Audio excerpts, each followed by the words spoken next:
अहमदाबादी अज्जू में दोस्तों आप लोगों का स्वागत है। दोस्तों एक छोटी सी दिक्कत मेरे साथ हो गई है। कुछ दिनों पहले गाड़ी का छोटा सा एक्सीडेंट हो गया था, ठीक है। तो आप देख सकते हैं गाड़ी पूरी आगे से डैमेज हो गई थी और इसकी वजह से थोड़ा पीछे से भी डैमेज हुई थी क्योंकि रिक्शा वाले ने वहाँ लगा दी थी। तो अब देखते हैं किस तरीके से इंश्योरेंस होगा, कैसे कवर होगा। यहाँ आकर गाड़ी का इंस्पेक्शन हो रहा है, सब फोटोज़ वगैरह ले रहे हैं। तो एक प्रोसेस होती है इंश्योरेंस, ठीक है। आपके पास इंश्योरेंस के पेपर होने चाहिए, नहीं है तो सॉफ्ट कॉपी भी चलेगी। आधार कार्ड आपका चाहिए, पान कार्ड आपका चाहिए, आपकी ओरिजिनल आरसी बुक चाहिए और आपका ड्राइविंग लाइसेंस चाहिए। इतने डॉक्यूमेंट आपको यहाँ लेकर आना है। उसके बाद गाड़ी को इंस्पेक्शन पूरी तरीके से किया जाएगा और उसके फ़ोटोज़ वगैरह खींचे जाएंगे। तो देखते हैं कि किस तरीके से क्लेम होता है, क्या प्रोसेस है, वो उसके बारे में मैं आपको गाइड करूँगा। देखिए दोस्तों, जो है गाड़ी जो लेफ़्ट साइड से है ना, एक्टिवा वाले ने, जुपिटर गाड़ी थी, उसने लेफ़्ट साइड से थोड़ी बदतमीज़ी से चला रहा था और पूरा टायर के नीचे आ गया वो, ठीक है। उसका जो एरियल होता है ना, जो अपने साइड स्टैंड एक्स्ट्रा लगवाते हैं ग्रिल, वो फंस गई आगे वाले में। तो उसने पूरा ये निकाल दिया और पूरा मेरा क्रैक कर दिया गाड़ी का। और उसमें सडन ब्रेक लगानी पड़ी, जो कि ज़्यादा स्पीड नहीं थी, इसलिए कोई डैमेज भी ज़्यादा इतना नहीं हुआ। तो पीछे दोस्तों जो है वो डैमेज हुआ रिक्शा की वजह से। हालांकि पीछे ज़्यादा डैमेज नहीं हुआ, रिक्शा वाले ने कोने से ही अड़ाई, बीचों बीच में नहीं अड़ाई, तो पीछे थोड़ा सा ही डैमेज है। तो देखते हैं ये अगर इंश्योरेंस में कवर होगा नहीं होगा, पता नहीं किस तरीके से होगा, ठीक है। बाकी तो गाड़ी कंप्लीट ही है, 3 साल हो गए हैं। इसका लॉन्ग टर्म रिव्यू भी बहुत जल्द आपको दोस्तों चैनल पे ही देखने को मिल जाएगा, ठीक है। और फर्स्ट पेड सर्विस भी इसकी मैंने यहीं से करवाई थी, इसी सेंटर से, आंबली से। तो वो भी मैं आपको दिखाऊँगा। देखिए बम्पर वगैरह पूरा टूट के निकल गया है। तो चलिए दोस्तों, अब गाड़ी अंदर रख दी है हमने। चार्जेस जो है तकरीबन 1500 रुपये क्लेम चार्जेस होगा और नेक्स्ट टाइम से जो क्लेम बोनस मिल रहा था वो नहीं मिलेगा। थैंक्स टू जो भाई साहब ने हमारी गाड़ी ठोकी उसके लिए, तो उनकी वजह से अब क्लेम बोनस नहीं मिलेगा। और वो थे भी थोड़े गरीब से, तो दोस्तों मैंने उनसे कोई चार्ज नहीं लिया, लेकिन जो क्लेम चार्जेस ज़्यादा होगा और कुछ खर्चा ज़्यादा होगा तो मैं उनके पास से कुछ मांगूंगा।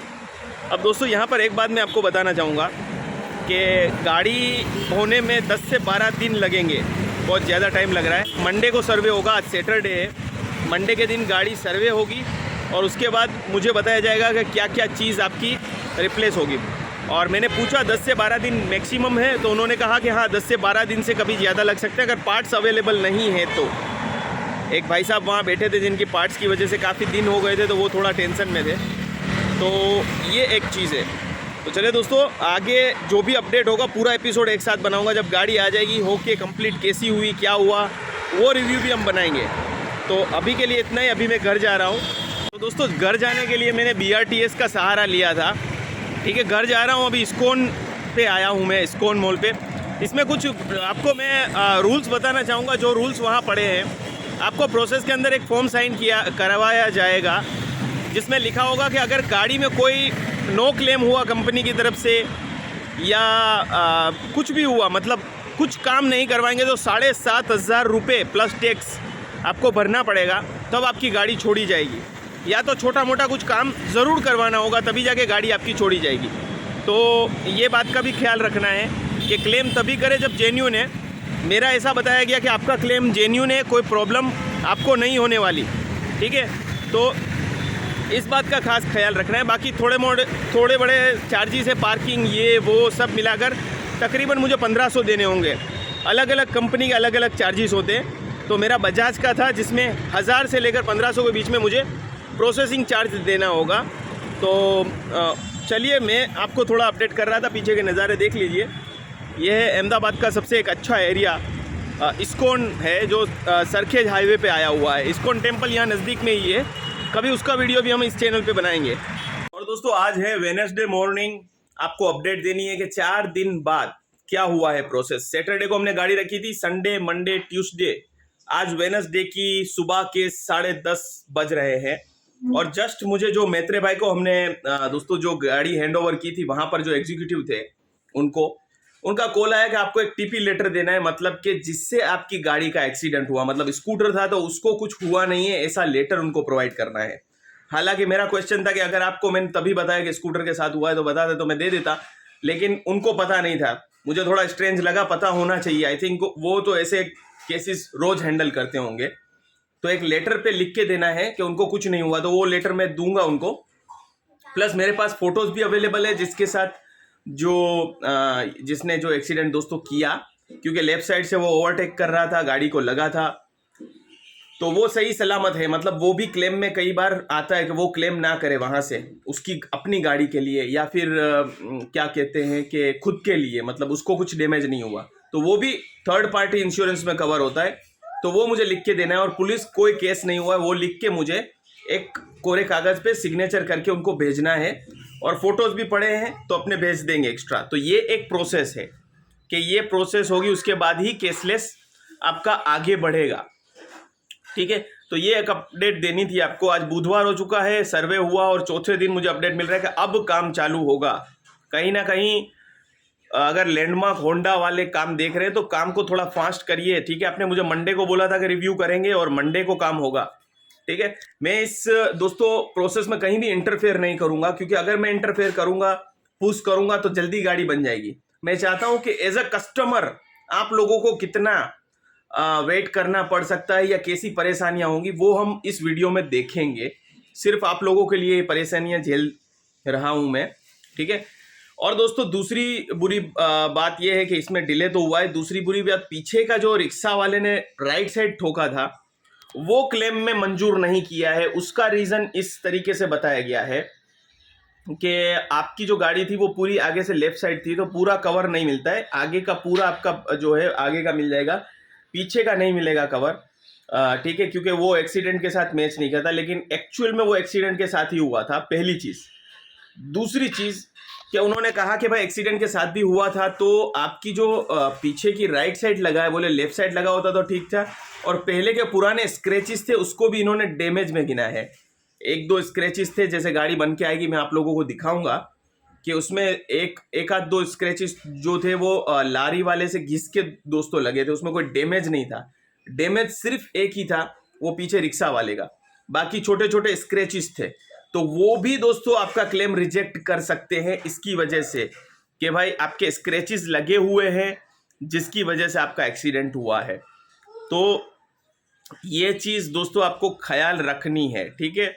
तो ये हम प्रीमियम तो भरते हैं 12-13 हज़ार रुपये, लेकिन इसमें लोहे के चने चबवाने हैं जब भी आपको क्लेम लेना है, ठीक है। तो मेरे ख्याल से पीछे का मुझे मिलना चाहिए था, लेकिन दे नहीं रहे हैं, सर्वेयर ने मना कर दिया है। तो चलिए दोस्तों आगे चलते हैं और देखते हैं कि आगे क्या होता है। तो अभी आज मैं डॉक्यूमेंट सबमिट करूंगा और उनको प्रूफ भेजूंगा, उसके बाद के लिए स्टे ट्यून रहिए, क्योंकि ये वीडियो आप लोगों को बहुत हेल्पफुल होने वाला है। तो चलिए आज ये छोटी सी अपडेट दी, अब आगे कोई अपडेट होगी तो फिर से मैं आप लोगों के सामने आऊँगा। ये फ़ोन आया था गाड़ी पिकअप करने के लिए कि आप अपनी कार ले जा सकते हैं। तो जैसे हमने जाते हुए कार को रखा था, वैसे ही हमने BRTS का रूट सिलेक्ट किया है पहुंचने के लिए। और अभी अच्छी बात यह है कि दोस्तों इलेक्ट्रिक बस में बैठे हैं, तो इलेक्ट्रिक बस से जा रहे हैं। बहुत अच्छी बस है, फैसिलिटी है, काफ़ी आवाज़ कम है। तो चलिए अब देखते हैं कि किस तरह की सर्विस हुई है, क्या हुआ है, जाकर हमारी गाड़ी को हम कलेक्ट करते हैं। दोस्तों इस BRTS बस स्टैंड का नाम मुझे पता नहीं था, लेकिन बोपल अप्रोच कहा जाता है। इसी के सामने की साइड ही दोस्तों ये जो अवेलेबल है, आप क्या कह सकते हैं, शोरूम, ठीक है। तो हम चलते हैं वहाँ पर और अपनी गाड़ी कलेक्ट करते हैं। दोस्तों भाई साहब ने यहाँ पर मुझे गाड़ी जो है हैंड ओवर कर दी है, बाहर निकाल रहे हैं, ठीक है। पूरा आगे का जो है वो सब रिप्लेस कर दिया, जैसे आप लोगों को मैंने पहले बताया था क्रैक वगैरह थी, पूरा फट चुका था सब कुछ। तो आगे सब कुछ नया जितना भी हुआ रिप्लेस हुआ है। तो इनका कहना है कि पूरा सब कुछ चेंज किया गया है, और लग भी रहा है चेंज हुआ है, क्योंकि गाड़ी में दोस्तों यहाँ से आगे से क्रैक था, ठीक है। टोटल कुछ 19,000 का बिल हुआ है, और मुझे पे करने पड़े हैं 1200 रुपये के आसपास, ठीक है। मुझे सर्विस चार्ज और वो सब, बाकी इंश्योरेंस कंपनी में 18,500 का बिल हुआ है। दोस्तों मेरी कंसल्टेंट से बात हुई, आगे का बम्पर नया है, नीचे का मडगार्ड वगैरह वो है, वो नया है, ग्रिल नया है, मोनोग्राम नया है, मतलब जो आपको क्रोम में देखने को मिलता है वो भी नया है, ठीक है। तो वो सब कुछ बदला गया है। पीछे का पास नहीं हुआ था तो पीछे का जैसा था एज इट इज़ है, वो बाहर भी करवा सकते हैं, यहाँ पर भी करवाना हो तो दोस्तों करवा सकते हैं। तकरीबन चार्ज जो है 8,000 के आसपास होगा, 8 से 9,000 रुपये। तो वो अभी मैं नहीं सोच रहा हूँ क्योंकि इतना ख़राब नहीं है। दोस्तों घर की पार्किंग में पहुँच चुका हूँ, आप देख सकते हैं। ये मेरे को एक कस्टमर रिसिप्ट दी गई है रिपेयर ऑर्डर की, ठीक है। एक गेट पास दिया जाता है, वो तो गेट पे ही रख लेंगे, ठीक है। ये बिलिंग समरी है, बिलिंग समरी के पीछे बिलिंग समरी दी गई है कि कितना आपको बिल हुआ। देखिए 17,933 रुपये, गलती से मैंने आगे 18,500 रुपये बोला था, 18,000 रुपये के आसपास हुआ है, ठीक है। और मुझे पे करने 1174 रुपये पड़े हैं। और यहाँ पर क्या क्या चेंज किया वो पूरी लिस्ट बताई गई कि क्या चीज़ रिप्लेस हुई, क्या चीज़ रिपेयर हुई, ठीक है, वो सब लिखा हुआ है। मैं आपको ओवरऑल बता देता हूँ क्या चीज़ रिप्लेस हुई, ठीक है। तो ऐसा कुछ आपको इनवॉइस मिलेगा, ये पेड का कुछ मिल रहा है यहाँ पे, फ्रंट बम्पर का पेड यहाँ से शुरू हो रहा है, ठीक है। फ्रंट बम्पर 500 रुपये का बता के 600 रुपये का समथिंग अमाउंट है। चलिए तो अब मैं दिखा देता हूँ आपको, ठीक है। तो अब दोस्तों देखिए, अब पूरी आगे से गाड़ी जो है वो चेंज हो चुकी है दोस्तों। ये जो आइकन था ये भी ब्रोकन हुआ था, वहाँ से थोड़ा टूटा था, वहाँ से वो दोनों टूटा था, मतलब पूरा इन्होंने चेंज कर दिया है। आगे का पूरा बम्पर चेंज हो गया है, ठीक है। और ग्रिल पूरी टूट गई थी बीच की, नीचे की, तो ग्रिल भी पूरी बदल दी गई है। प्लस नीचे से जो मडगार्ड या आप जो भी कहते हैं गार्ड वगैरह होते हैं, वो यहाँ से डैमेज था पूरा। उस साइड का तो सही था, इस साइड का पूरा डैमेज हो गया था, तो वो भी इन्होंने चेंज कर दिया है, ठीक है। तो कम्प्लीटली मतलब 18,000 के आसपास का खर्चा। पीछे से मैं आप लोगों को दिखा देता हूँ दोस्तों। जो रिजेक्शन का रीज़न बताया गया कि लेफ़्ट साइड से दोस्तों ये पार्किंग में मेरी गाड़ी पड़ी थी, तो किसी लारी वाले ने लगा दिया था, जिसकी वजह से ये रिजेक्शन हुआ कि लेफ़्ट साइड आपका ये जो निशान है इसकी वजह से राइट साइड का आपका पास नहीं हुआ। मैंने बताया राइट साइड में रिक्शा लगी थी, ठीक है। तो ये पुराना था, ये आई नो दैट ये पुराना है, लेकिन इसकी वजह से रिजेक्ट किया है। इसकी वजह से दोस्तों ये रिजेक्ट कर दिया है, ठीक है। यहाँ पे जो रिक्शा का जो अब ग्रिल होती है ना, हेड, वो लगा था, तो ये थोड़ा सा पिचक गया था, बहुत हैवी लगा था ये, तो यहाँ से थोड़ा फट गया है ये। तो ये पूरा अगर चेंज करवाऊँ तो 8,000 रुपये खर्चा हो रहा था। तो मैंने सोचा कुछ इतना है नहीं, बाहर थोड़ा सा कलर पेंट करवा के इसको ठीक ठाक लगे ऐसा अभी करवा लूँगा, क्योंकि 8-9 हज़ार रुपये इसमें डालना वेस्ट है, ठीक है। तो ये उस वजह से रिजेक्ट हुआ कि वहाँ पे भी निशान है, उस कोने पे भी। तो ये पूरी प्रोसेस थी दोस्तों। मैंने आपके लिए ही ये व्लॉग बनाया है कि आप लोगों को इंश्योरेंस में रखना है तो कोई टेंशन की बात नहीं है। मैंने वहाँ पर भी पूछा था कि ऑन द स्पॉट क्या इंश्योरेंस वालों को कांटेक्ट करना है, ऐसा कोई ज़रूरी नहीं है कि ऑन द स्पॉट करना है। कुछ लोग करते भी हैं इन्फॉर्म, और कुछ लोग नहीं करते। नहीं, छोटा मोटा एक्सीडेंट है और गाड़ी चल सकती है थोड़ा बहुत रिपेयर करवा के, तो आप चले जाइए, कोई दिक्कत की बात नहीं है। हैवी एक्सीडेंट है, बहुत बड़ा है, टो करना पड़े, तो आप करिए। RS से खास ले लीजिए, मतलब रोड साइड असिस्टेंट। तो अगर हेवीली डैमेज हुई है तो वो जो सारा खर्चा होगा वो रोड साइड असिस्टेंट वाला उठा लेगा, ठीक है ना। तो चलिए दोस्तों, उम्मीद करता हूँ ये एपिसोड पसंद आया होगा। पसंद आया तो चैनल सब्सक्राइब करिए, लाइक करिए और दोस्तों के साथ शेयर करना बिल्कुल मत भूलिए।